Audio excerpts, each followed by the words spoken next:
신약성경 54페이지 마가복음 2장 3절에서 12절까지 말씀입니다.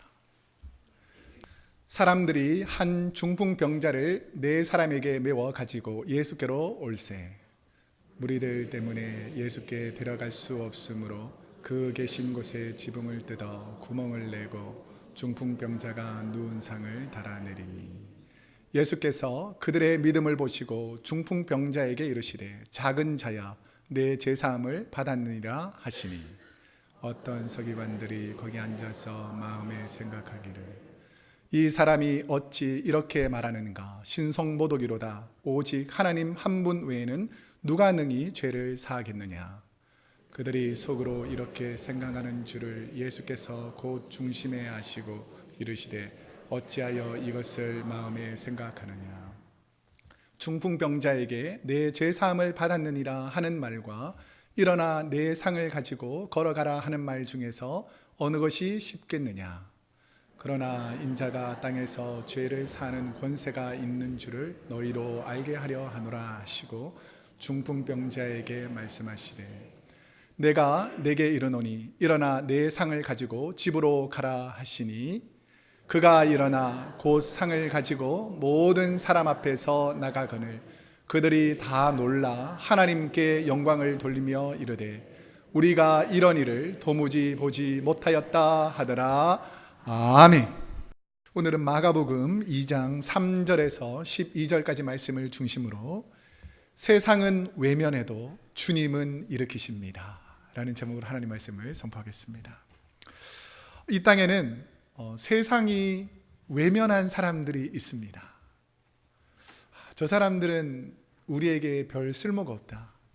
저 사람들은 왜 이 땅에 태어나서 주위 있는 사람을 힘들게 하는지 모르겠다 라고 세상이 외면하고 세상 사람들이 천시한다 할지라도 우리 주님께서는 그런 연약한 분들을 일으켜서 하나님의 사람으로 만드시는 능력의 하나님이십니다. 하나님께서는 오늘 예배를 통해서 혹시나 마음과 육신과 삶의 고통이 있는 분들 하나님께서 치료해 줄 줄로 믿습니다. 예수님께서 오늘 본문에 보면 가버나움에 오셨다라는 소식을 들었을 때에 그 지역에 엄청난 변화가 일어나기 시작합니다. 오늘 본문 1절과 2절 말씀을 한번 보시면 수일 후에 아주 중요한 표현인데요. 워낙 따르는 무리가 많아서 예수님께서 잠시 떠나 있다가 수일 후에 예수님께서 그 다음에 단어가 뭐죠? 다시죠. 다시. 그러니까 원래 계셨는데 워낙 많은 사람들 때문에 예수님께서 잠시 떠났다가 수일 후에 다시 가버나움에 들어가시니 집에 계시다는 소문이 들린지라 많은 사람이 모여서 문 앞까지도 들어설 자리가 없게 되었는데 예수께서 그들에게 돌을 그 다음에 뭐라고 되어 있습니까? 말씀하시더니 자, 이 부분을 잘 기억하고 말씀을 들으세요. 예수님이 네 제자들 베드로, 안드레, 야고보, 요한 이렇게 네 제자를 부른 갈릴리 도시가 있습니다. 혹시 어딘 줄 아세요? 성경 퀴즈들 1부 때도 제가 초콜릿을 드린다고 했는데 아무도 못 맞췄어요. 자, 2부 때에도 예수님께서 어느 도시에 와서 이 네 제자를 불렀을까요? 오, 우리 김국희 선생님 박수 한번 하겠습니다. 이야. 제가 성지순례 가니까 저분이 박사님이더라고요. 가이드보다 더 많이 알아요. 하여튼 벳세다에서 예수님의 그 네 제자를 부릅니다. 한번 지도를 볼까요? 지도를 보면 벳세다는 잘 안 보이는데 흐릿해서 오른쪽 끝에 흰 사람 모습이 보이는 거기가 벳세다입니다. 이 네 제자를 부르고 기적을 이루니까 사람들이 워낙 많이 와서 예수님께서 배를 타고 급히 가버나움, 케이퍼나움이라는 곳으로 건너가게 되는데 그곳에서 이 중풍병자 치료 전에 나병 환자를 치료하니까 나병 환자를 치료한다고 사람들이 막 너무 많이 몰려오는 거예요. 예수님을 만나면 치료받는다. 그래서 예수님께서 잠시 떠났다가 수일 후에 다시 이 가버나움이라는 도시로 다시 오십니다. 자, 가버나움이 무슨 도시라고요?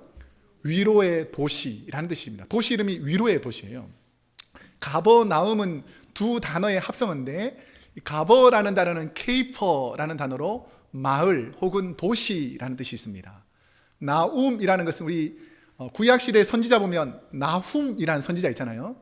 그 나훔이라는 선지자 이름이 위로를 주다라는 것입니다. 그래서 가버나움에 가면 위로를 받는 곳이다 라고 소문난 도시였어요. 그래서 예수님께서 이 가버나움으로 다시 오셨습니다.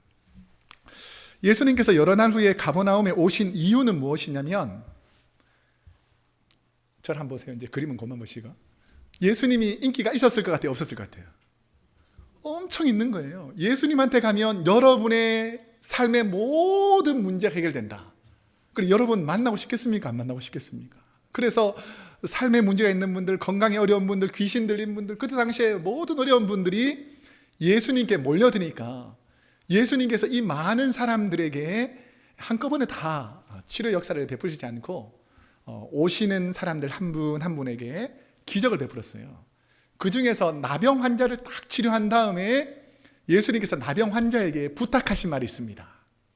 뭐냐면, 내가 치료했다는 것을 절대로 알리지 말아라 라고 부탁했어요. 나병 환자가 돌아가서 알렸을 것 같아요? 안 알렸을 것 같아요? 만나는 사람마다, 야, 내가 예수님을 만났는데 나병이 깨끗하게 치료됐다 라고 사람들이 알리니까, 나병도 치료하는 분이라면 내 문제도 치료하겠구나 해서 예수님께 막 몰려오기 시작했습니다. 그래서 예수님께서 사람들이 너무 많이 몰려와서 마치 나를 영웅처럼, 대단한 지도자처럼 이렇게 막 떠받치니까 예수님께서 안 되겠다, 제자들을 급히 이끌고 한적한 곳으로 가신 것입니다. 그랬다가 이제 수일 지나 좀 잠잠해져서 가버나움에 다시 와서 한 집에 들어갑니다. 그 집에 들어가서 무엇을 전했을까요?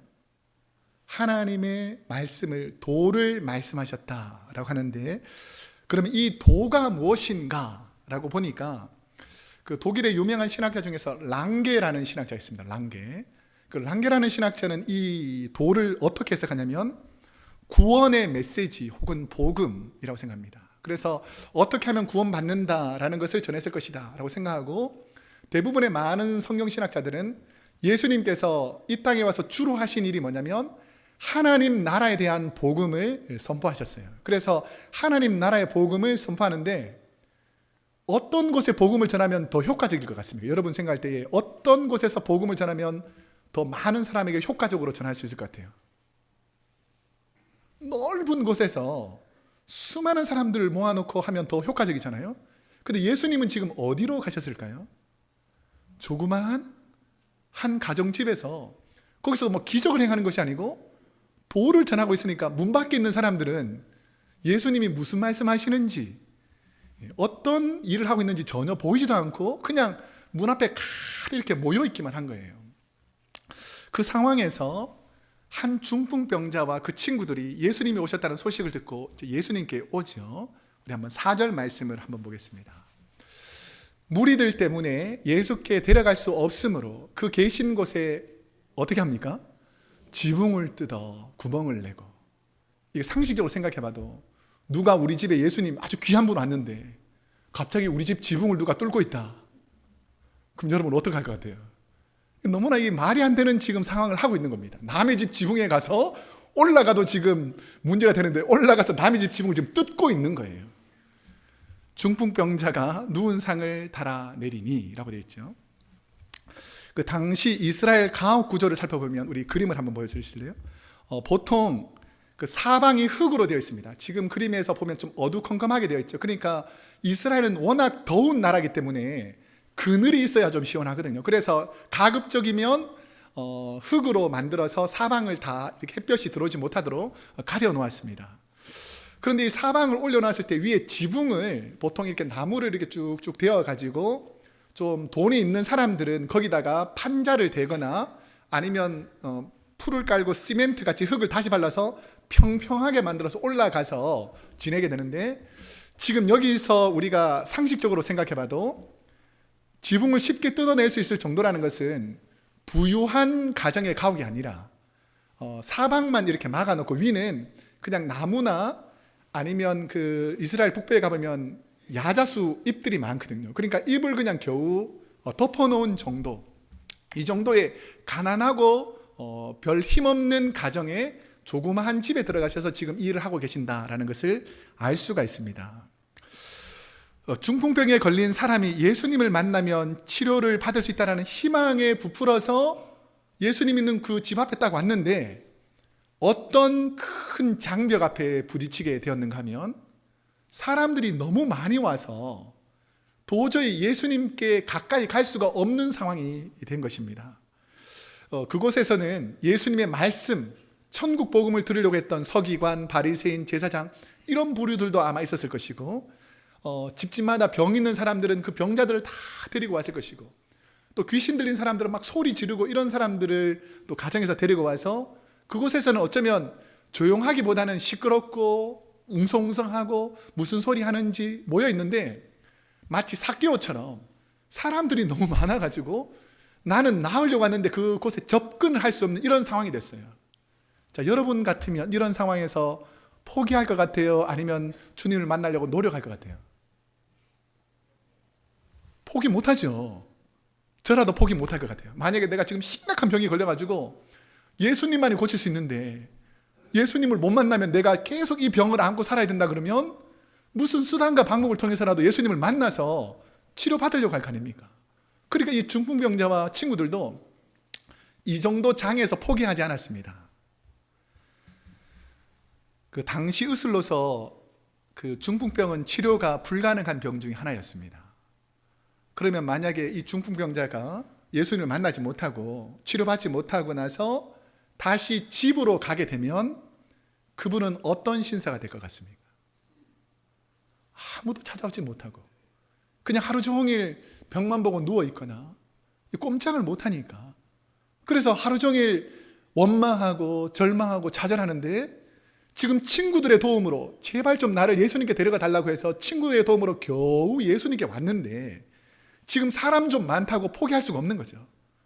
아마 제가 중풍병자였다면 그 친구들한테 아마 애정의 눈빛을 막 보이면서 어떻게든지 좀 나를 예수님께 데려가 달라라고 아마 사랑의 눈빛을 보냈을 거예요. 그러니까 그 친구들이 생각해낸 것이 뭐냐면 어떻게 하면 주님께 갈까 하다가 그래 지붕에 올라가서 지붕을 뚫어서라도 이 사람을 예수님께 보여주자. 자, 이렇게 했을 때에 내 친구들에게는 엄청난 심각한 희생이 필요합니다. 뭐가 필요하죠?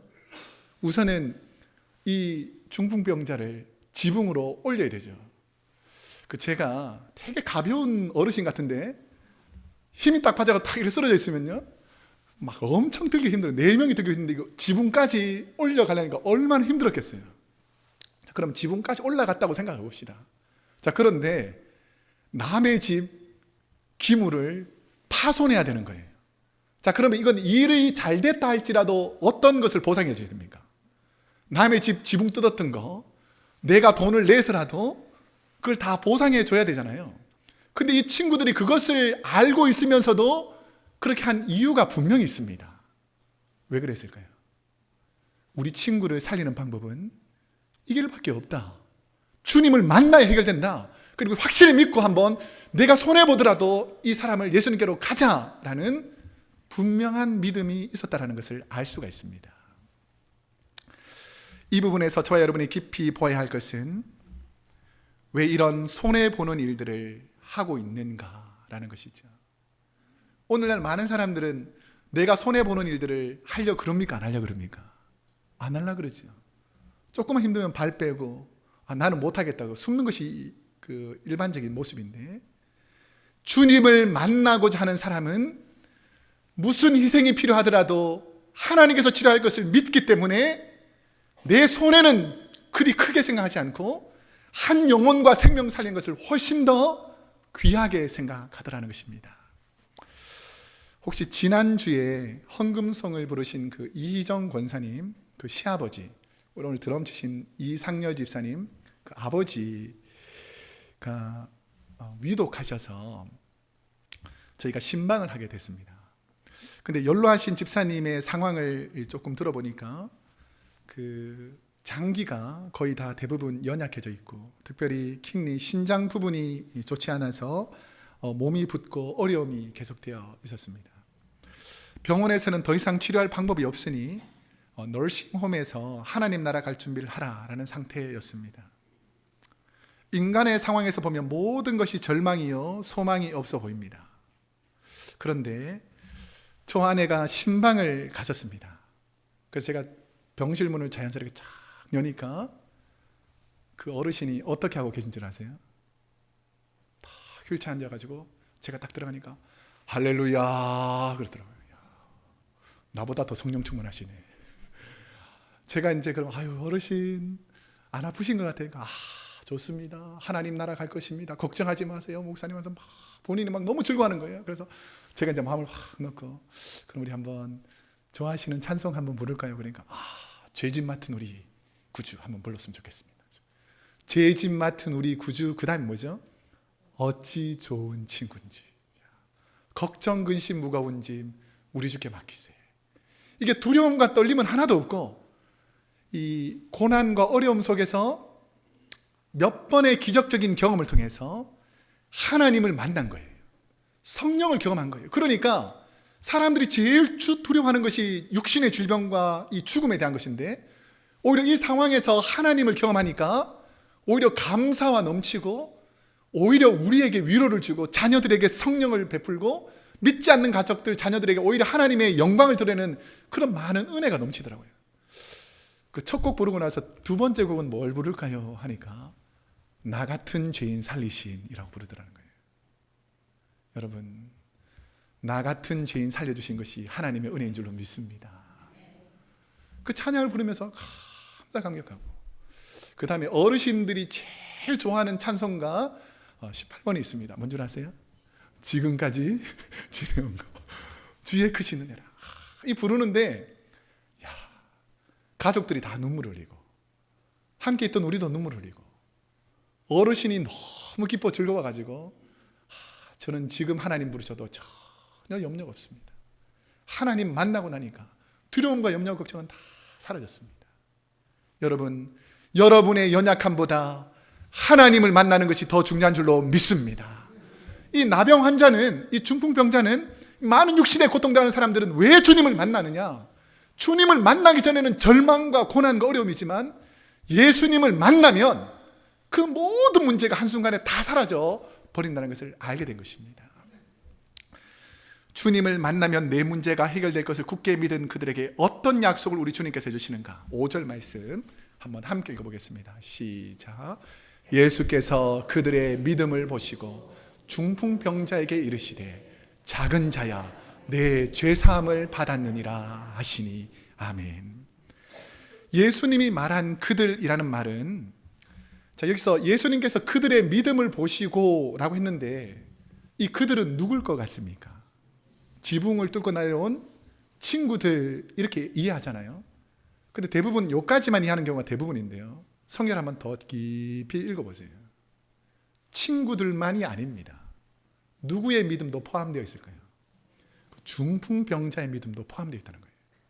왜냐하면 이 나중 부분에서 내 믿음이 네 죄사함을 받았다라고 말했던 주님의 말씀 보면 내 친구만 믿음을 가지고 예수님께 내려온 것이 아니라 이 내 친구보다 어쩌면 이 중풍병자가 더 절실하게 예수님을 만나야 된다는 그 믿음이 있었다는 것이죠. 믿음을 보시고 그 다음에 중풍병자에게 이르시되 작은 자야 내 죄사함을 받았느니라 라고 말하고 있습니다. 그러면 왜 예수님께서 병만 치료해 주시면 이 다른 사람들하고 서기관들하고 악의가 없었을 텐데 죄사함을 받았느니라 라고 말했기 때문에 약간 서기관들과 악유가 생겨요. 그럼 예수님께서 내가 너의 중풍병을 치료하노라 이렇게까지만 하지 않고 중풍병을 치료해 주시면서 네 죄사함을 받았다라고 왜 그렇게 말씀하셨는지를 우리가 잘 아셔야 됩니다. 그때 문화를 보면 우리가 잘 아시겠지만 병에 걸리면 누구 탓이라 그랬을까요? 두 가지 사람에게 집중적으로 공격합니다. 어떤 사람이 병에 걸려서 계속 고통 중에 있다. 그러면 누구 때문이라고 두 종류의 사람들 계속해서 욕해요. 첫 번째는 누구 때문일까요?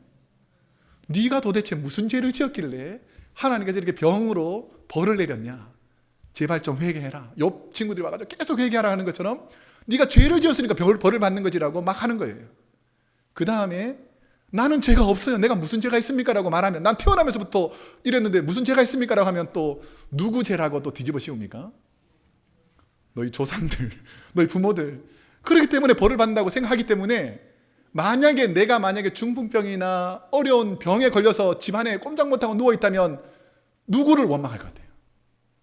나를 원망하거나 아니면 누구를 원망해야 돼요? 조상들을 원망하겠죠. 근데 하나님은 그것 때문에 그 사람의 병이 걸린 것이 아니거든요. 그러니까 이 사람의 죄까지도 내가 깨끗하게 사노라 라고 말하는 이유는 뭐냐면, 더 이상 이 사람은 너희가 손가락질할 만한 죄 때문에 고통당하는 사람이 아니다 라고 말하는 거죠. 좀 쉽게 예를 들면, 이숙희 집사님이 심각한 죄를 지어서 아픈 게 아닙니다. 하나님의 영광을 위해서 하나님께서 회복시켜 주신 줄로 믿습니다. 그처럼 이 중풍병자에게도 이 수많은 사람들에게 억울하게 봤던 죄인, 조상들의 죄, 이런 것들에 눌려있는 이 사람에게 제일 속 시원한 게 뭐겠어요? 병도 치료하는 것이지만 이 문제가 너의 죄 때문이 아니다, 네가 가지고 있는 모든 죄를 내가 용서해 준다라는 것이 어쩌면 이 중풍병자에게는 더 큰 하나님의 은혜가 되었다라는 것이죠. 지난 송구영신 예배 때 우리 이숙희 집사님이, 제가 이렇게 펠로십에서 본당을 오는데 갑자기 쫙 차에서 내리시더라고요. 그래서 깜짝 놀라서요. 올 거라고 생각했지만 그렇게 빨리 올 줄은 몰랐는데, 딱 와가지고 제 손을 딱 잡고 하는 말이 막 우시면서, 아유 하나님이 살려주셨어요. 뭐 이제는 신앙생활 잘할 거예요. 막 하면서 막 간증을 하는데 내가 너무 감사했어요. 야, 하나님께서 살려주셨구나. 하나님께서 약속을 들으시는구나. 우리 지난주 설교 때 송구영신 예배 때 오셔가지고 하나님께 함께 예배 드리기를 기도합니다 라고 했는데 하나님께서 응답해 주신 거잖아요. 근데 제가 또 감사한 것은 뭐냐면, 이봉환 집사님의 믿음이었어요. 이야, 아내를 통해서 더 깊은 하나님을 만난 거죠. 이전까지 있던 하나님도 있지만 내가 고난인 줄 알았는데 이 고난을 통해서 살아계신 하나님을 경험한 사람은 하나님의 뜻대로 살 줄로 믿습니다. 그래서 우리에게 질병이 왜 고난이기도 하지만 복이냐면, 이 고난을 통해서 예수님을 갈구하고 예수님을 찾는 사람은 은혜가 돼요. 근데 고난을 통해서 원망과 불평과 세상이 왜 나에게 이렇게 하느냐라고 하면 그 사람은 평생 그냥 저주 아래 있는 겁니다. 여러분, 주님을 만나 복된 자리에 있기를 축복합니다. 그 지난 주일에도 수요예배를 마치고 이제 제가 기도를 마치고 이제 올라가서 카톡을 보니까 한 거의 9시 50분 지나서 확인했는데 7시 한 15분쯤에 카톡이 왔더라고요. 보니까 신광수 권사님이 교통사고로 크게 다친다고 이렇게 신영창 전님이 연락이 왔어요.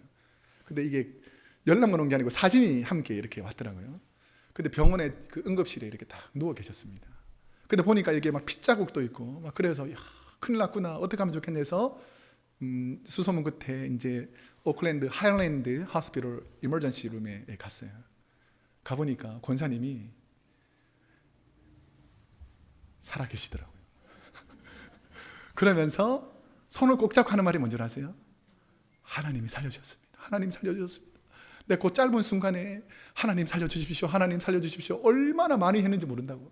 한 10초 15초 사이인데도 제가 여쭤봤어요. 혹시 그 짧은 사이에 무슨 생각이 났습니까? 뭐 남편, 자녀, 뭐 문제 전혀 생각이 안 나고 딱 하나 생각나더라는 거예요.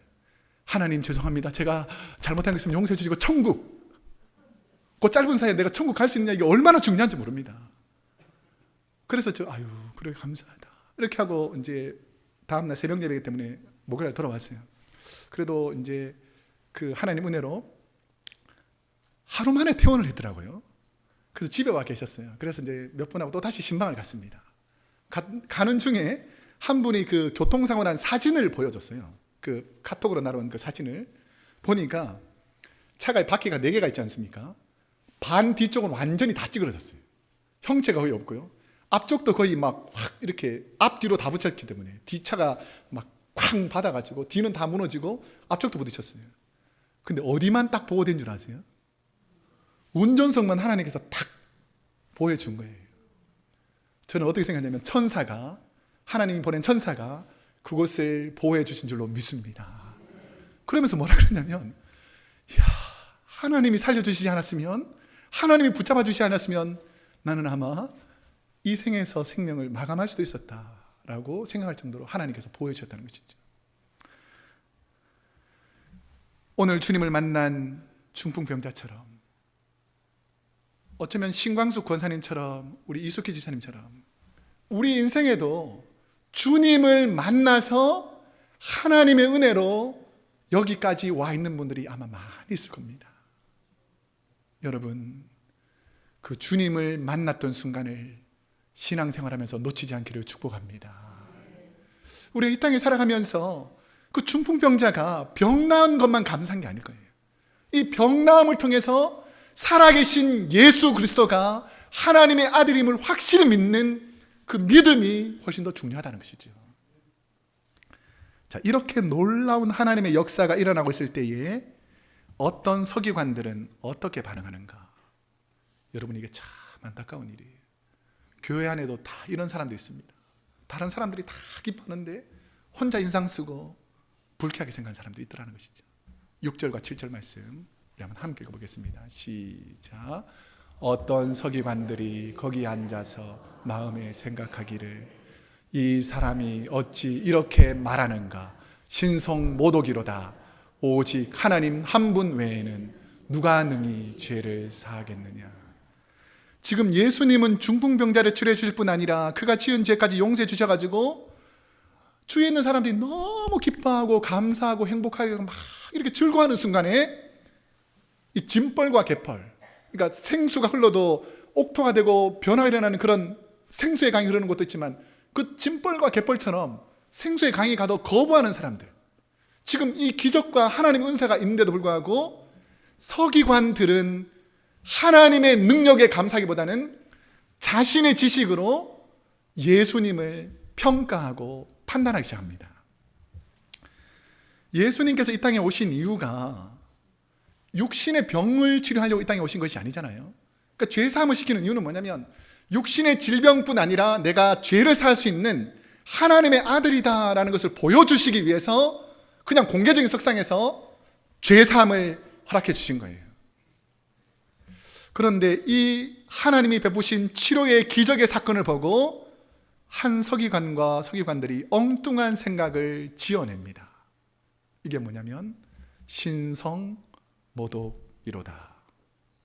이게 뭐냐면 예수님이 기적을 베풀고 죄를 용서한 게 하나님을 욕보인 것이다. 맞습니까? 틀립니까? 혹시 그렇게 생각하는 분 없지요? 이수기 집사님이 나왔는데 저 괘씸한 왜 나왔냐? 이렇게 생각하는 사람 있어요? 신광수 권사님 살아났는데 어이구 그냥 이렇게 하면 얼마나 그게 잘못된 마음이에요. 그런데 꼭 사돈이 땅 사면 배가 아픈 사람들, 남이 잘 되면 자꾸 시기하고 질투하는 사람들이 있더라는 거예요. 서기관들은 자기들이 제일 대단한 성경에 지식이 있는 줄 알았는데 예수님 와서 막 하나님 말씀 전하니까 이게 처음부터 마음이 불편한 거예요. 내가 전해야 되는데 왜 예수님이라는 사람이 사람들에게 전하니까 저렇게 많은 사람이 모이고 내가 전하면 사람들이 오지도 않고 안 되겠다, 저 사람 흠집 잡아가지고 뭔가 해코지해야지, 이런 마음으로만 가득 차 있다가 예수님이 딱 죄사하니까 신성모독이다 라고 죄를 다 뒤집어 씌우는 거예요. 서기관들 눈에는 하나님만이 죄를 용서할 수 있는데 어떻게 나사렛 출신의 한 젊은 청년이 죄를 용서할 수 있는가? 자신의 경험과 지식 안에서 논리적으로 자신의 생각에 빠져 있는 거예요. 서기관의 눈에 보이는 예수님은 죄 용서의 문제는 율법을 전공한 우리가 훨씬 더 잘 알지, 예수님이 어떻게 우리의 전공 분야를 자신이 마음대로 말하느냐라는 거예요. 그런데 그들 나름대로 죄 용서에 대한 세 가지 합당한 이유가 있습니다. 이렇게 주장하는 논리적인 이유가, 그 첫 번째는 죄를 용서받으려면 제일 먼저 무엇이 필요하냐면 양이나 염소와 같이 제물을 끌고 와서 죄가 용서받는 것이지, 제물도 하나도 없는데 어떻게 죄 용서가 되냐, 이 그들의 생각이었고, 두 번째는 비록 죄인들이 양과 염소를 끌고 와도 누가 이 죄사함의 예배를 집내야 되냐면 제사장이 있어서 그 집례를 해줘야지 그 죄 문제가 해결되거든요. 그 다음에 세 번째는 죄는 인간들이 사할 수 있는 게 아니고 누가 사할 수 있죠? 하나님이 사할 수 있잖아요. 그러니까 예수님을 하나님으로 인정 안 하니까 이 세 가지가 다 인정이 안 되는 거예요. 자, 근데 거꾸로 생각해 봅시다. 우리는 예수 그리스도가 하나님이시요 하나님의 아들이신 줄로 믿습니다. 그러니까 이것을 믿은 사람들은 다 가능한 거예요. 예수님이 십자가에서 제물이 되시니까 제물이 없어도 예수님 때문에 모든 죄값이 용서되는 거죠. 예수님이 대제사장이니까 제사장 끌고 올 필요가 없고, 예수님이 하나님이시니까 하나님께서 죄를 용서하신다는데 누가 맞겠습니까? 그러니까 우리의 믿음이 부족하다, 이걸 고백해야 되는데 예수님이 잘못했다. 이게 바로 서기관들의 고백이었습니다. 신앙생활에서 가장 큰 걸림돌이 되는 사람은 영적으로 거짓을 품고 사는 사람입니다.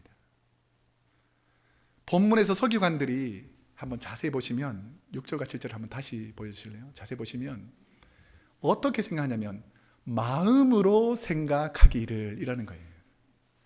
아, 나같이 고상한 사람들이 말싸움할 필요 있냐?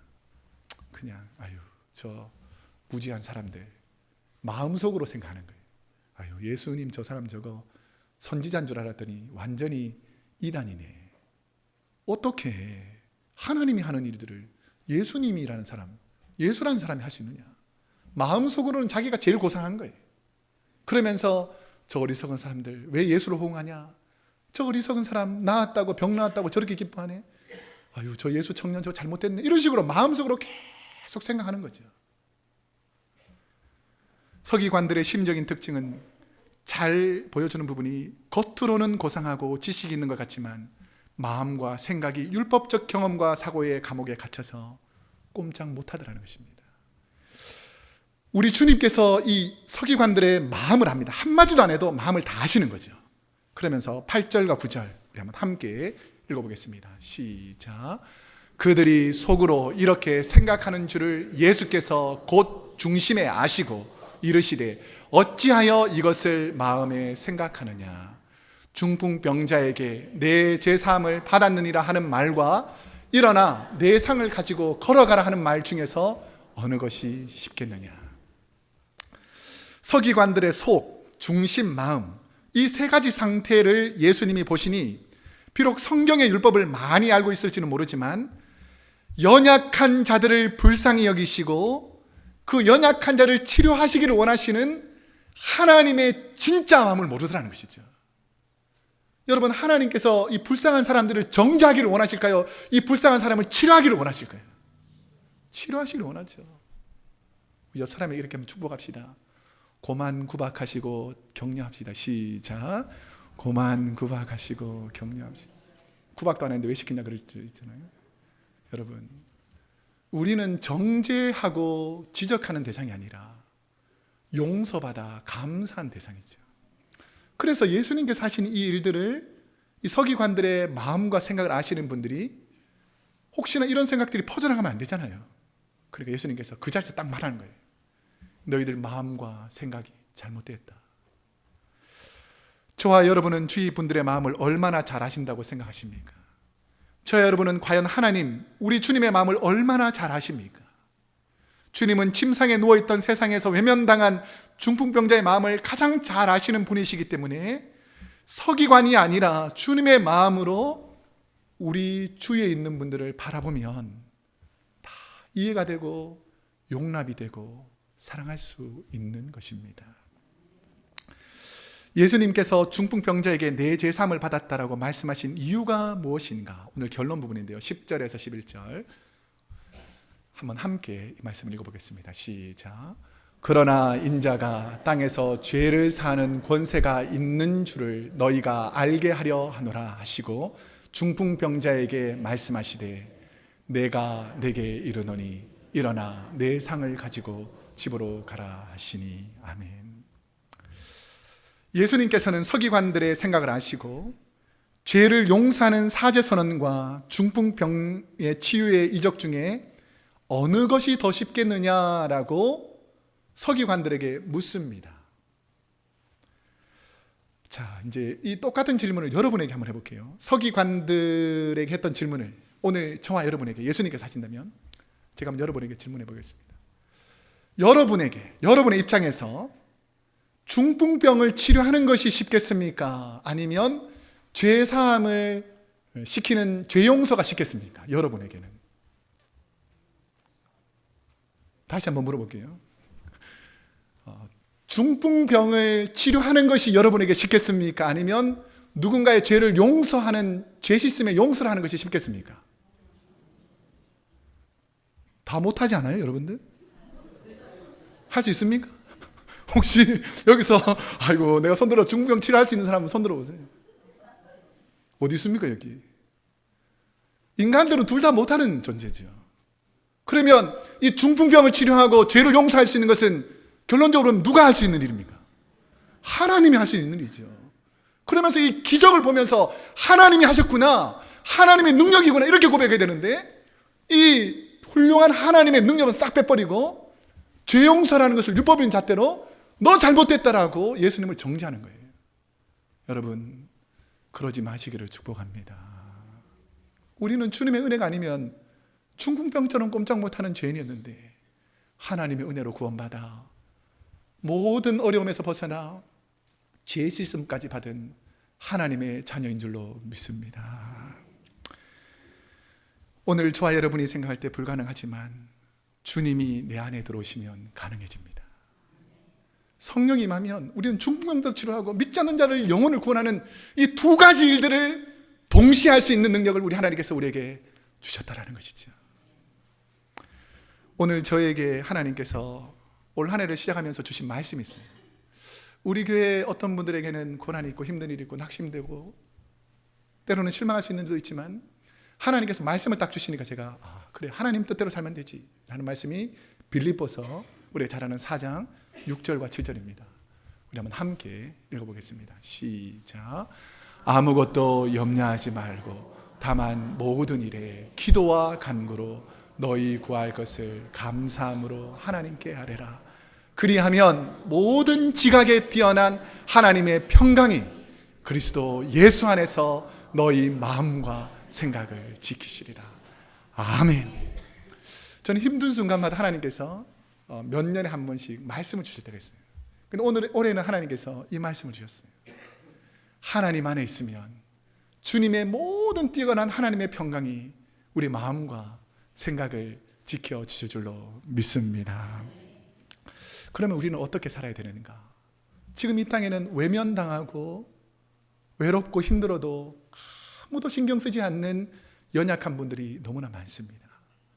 우리 1월 26일 날에는 금요일 저녁인데요, Kids Against Hunger라는 단체를 통해서 어쩌면 우리가 도와주지 않으면 이 사람들은, 이 자녀들은 한 끼 먹기도 힘들고 어쩌면 이틀에 한 끼 먹기도 힘든, 어쩌면 일주일에 한 끼 먹기도 힘든 그런 자녀들이 있어요. 근데 우리가 이 팩을 해가지고 그들에게 전해주면 이들은 어쩌면 올 한 해는 하나님의 은혜로 그 가난과 굶주림에서 벗어날 수 있는 큰 은혜가 됩니다.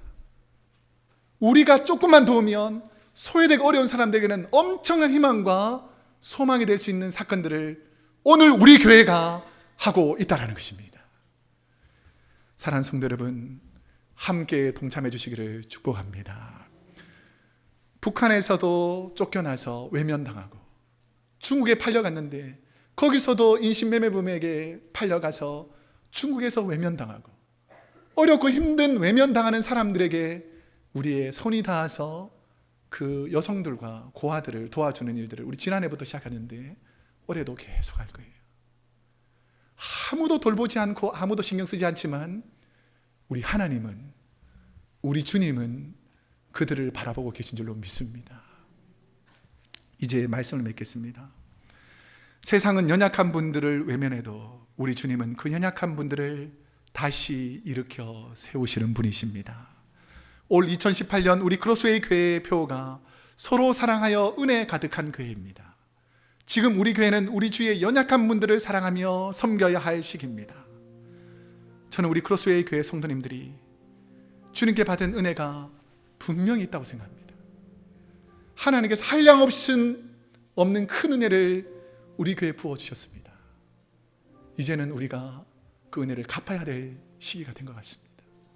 사랑하고 섬기고 이해하고 하나님의 나라 확장하기 위해서 쓰임받는 저와 여러분이 되기를 축복합니다.